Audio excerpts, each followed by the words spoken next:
Bonjour les investisseurs, les traders, les spéculateurs, c'est Benjamin, je suis ravi de vous retrouver dans cette nouvelle vidéo hebdomadaire, c'est la 10e édition sur cette chaîne. Ça klaxonne beaucoup dehors avec les drapeaux tout simplement parce qu'on est qualifié pour la demi-finale de la Coupe du Monde de foot.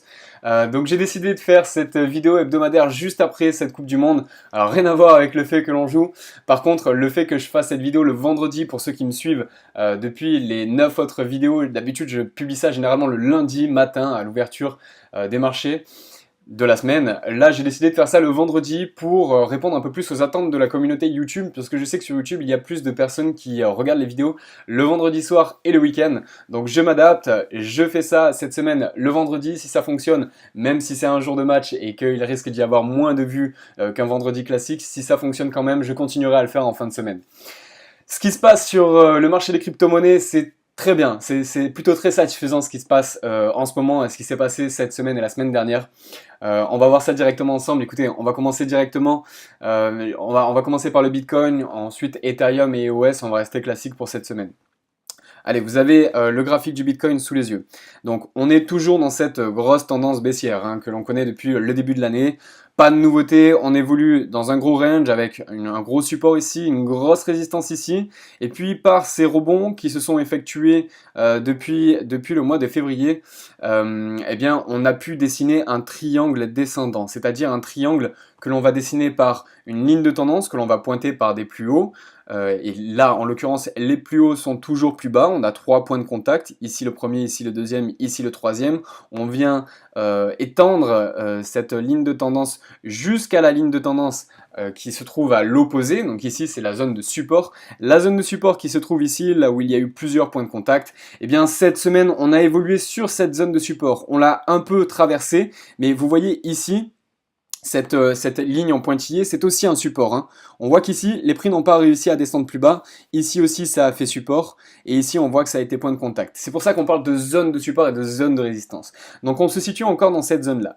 Ce qui est intéressant et ce qui a été plutôt bien à observer cette semaine, c'est que la semaine dernière, on avait cassé encore un triangle. Je vais vous mettre à 4 heures pour que vous puissiez y voir un peu mieux, vous verrez un petit peu mieux les chandelles. Donc là, pour les débutants, chaque chandelle représente 4 heures de trade.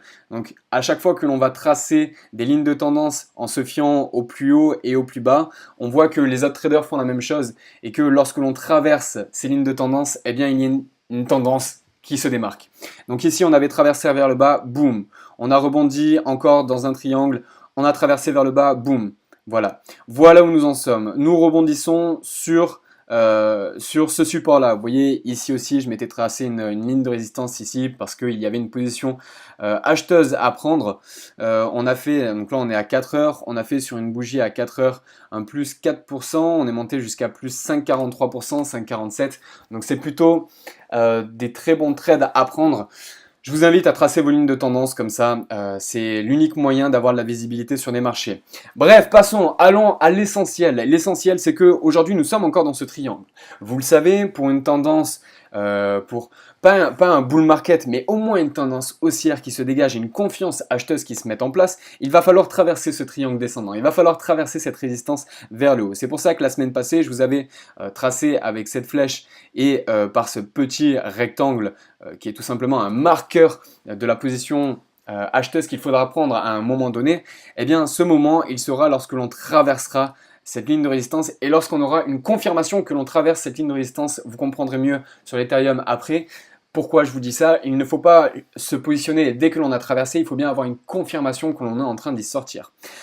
Avant cela, si l'on arrive déjà à avoir des prix qui reviennent au dernier plus haut, c'est-à-dire au-dessus des 5 900, 6 000 euros du Bitcoin, déjà la confiance acheteuse sera plus marquée. Et pour ceux qui veulent se placer le plus tôt possible, c'est le premier point d'achat. Le premier pivot d'achat, il se situe ici, vers les 6 000 euros.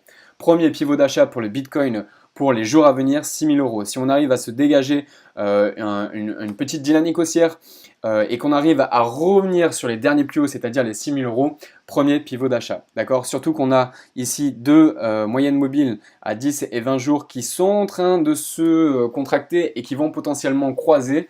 Donc qui dit croisement dit eh bien, un rebond qui peut s'effectuer. Vous voyez ici, lorsqu'on a croisé sur le dernier rebond, lorsqu'on a eu un point de contact sur le support, il y a eu un bull market, hein, il y a eu une dynamique haussière qui s'est mise en place, qui a été contrée par une dynamique baissière. Là, on peut éventuellement avoir une nouvelle dynamique haussière qui se met en place. Si on arrive à traverser ici, très bien.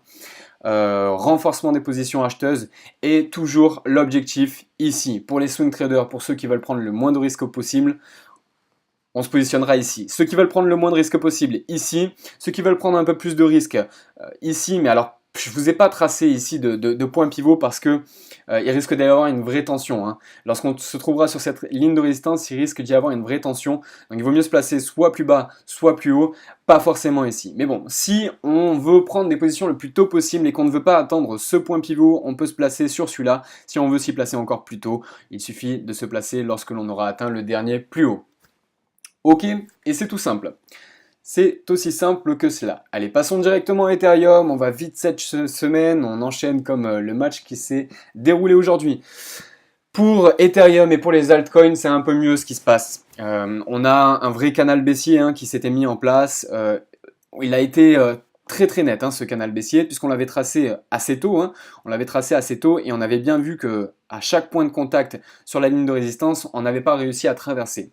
Jusqu'au 20 juin, où l'on a traversé le canal. Et c'est là que je vous dis de faire attention à attendre d'avoir une confirmation. Dans le monde du trading, il faut toujours attendre d'avoir une confirmation. Il vaut mieux se placer un peu trop tard, mais être sûr de prendre une bonne position, plutôt que de se placer trop tôt et de se faire avoir. Parce que si vous vous placez à l'achat ici et que vous mettez un stop à l'intérieur du canal, ce qu'il faut faire, votre stop aurait été touché et vous seriez sorti en perte sur l'Ethereum. Alors là, qu'est-ce qui se passe? Il se passe qu'on est en train de sortir pour la deuxième fois de ce canal. La semaine passée, on était ici, je vous avais dit, alors on se situe là à l'intermédiaire du canal, on va très probablement venir sur le support avant de rebondir. Bon, c'est exactement ce qui s'est passé, donc déjà, ces flèches-là, on peut les supprimer. Mais là, ce qui se passe, mes chers investisseurs, mes chers traders, spéculateurs, c'est que depuis 62 jours, ça fait 62 jours puisque le dernier plus haut était le 6 mai, donc ça fait 60 jours que l'on n'a pas réussi à sortir du canal pendant autant de temps. Parce que la dernière fois qu'on est sorti, ça a duré 3 jours et on est re-rentré directement dans le canal. Là, ça fait 1, 2, 3, 4, 5 jours. Ça fait une semaine presque qu'on est dehors. On va voir comment se passe le week-end.